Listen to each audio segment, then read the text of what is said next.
Okay kapatid, good morning po sa inyo lahat. So ang video pong ito ay para sa mga gustong matuto kung paano mag-align. Ayan. So itong tricks and tips na ibibigay ko sa inyo kapatid ay yung ginamit kong diskarte para matutunan ko mag-align. So halos wala pang 1 year akong natututong mag-align ng katotohanan dyan. Pero matagal na ako nagbimekaniko. Ang unang-una, dapat ma-master nyo muna kung paano magsalansan ng mga rayos, yung mga spoke. So kung paano magsalansan, kagaya nito, sa wali, ang tawag dito. So mayroong kalesa, mayroong standard. So yung standard yung laging ginagamit natin. So yung kalesa naman, yan, yung ganyan. O, yan yung kalisa. So marami pang diskarte ng pag-align. So far, ito pa lang yung kaya ko. At saka, yan.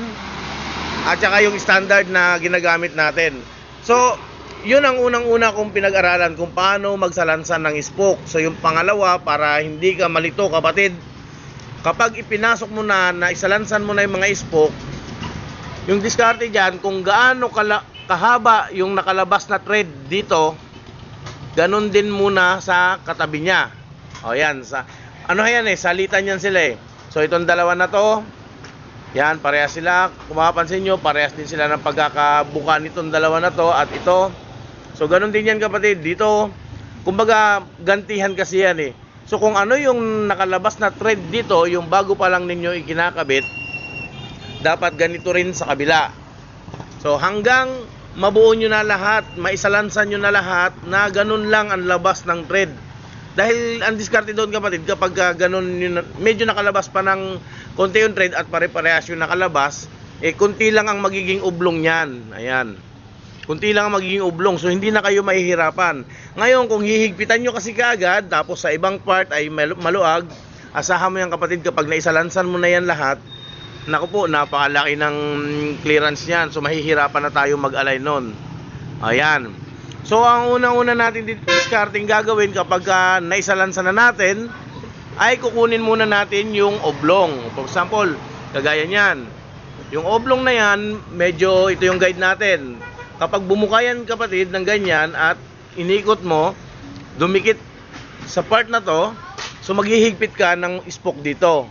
Higpit lahat sa 2, 3, 4. So kung hanggang saan siya sumasayad, for example hanggang dyan. So magmula dito sa may tanda ng kamay ko hanggang dito sa ina-align natin, sa pang-align natin, sa guide natin, maghihigpit tayo dyan para lumubog yung spoke, yung rim natin.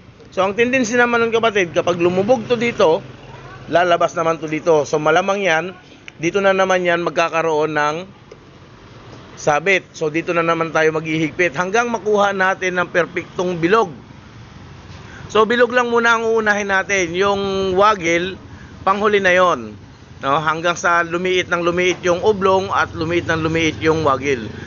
Kapag wala ng oblong, kapag wala ng oblong, dito ka naman titira sa gilid, sa waggle na naman. Ayan.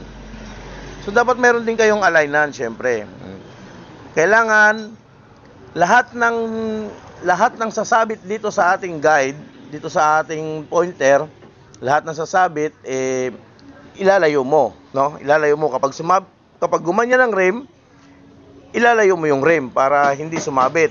Kailangan ma-align mo siya ng diretso. So, for example, itong rim na ito, sumabit siya sa pag-ikot mo, sumabit siya, dumikit.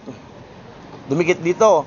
So, ang mangyayari kapatid, lahat ng pang ditong spoke sa kabila, hihigpitan mo. Yan. Hihigpitan mo. Ganun yun siya. Kapag mahigpit na lahat, na hindi na mahila dito, luluagan mo yung spoke kapatid na dito sa kabila para pag hinigpitan mo dito, mahila niya yung rim. Kasi pag mahigpit na dito sa kabila, yan, pag mahigpit na yan dyan, hindi mo na mahihila yan. Kaya kailangan luagan mo siya ng konti at higpitan mo rito para mahila mo. So, luag higpit lang naman ang trabaho natin dito kapatid. Hindi naman mahirap talaga ito. O yan. Ngayon, kapag na-i-align mo na yan, yung gilid niyan, magkakaroon na naman ulit ng konting oblong yan.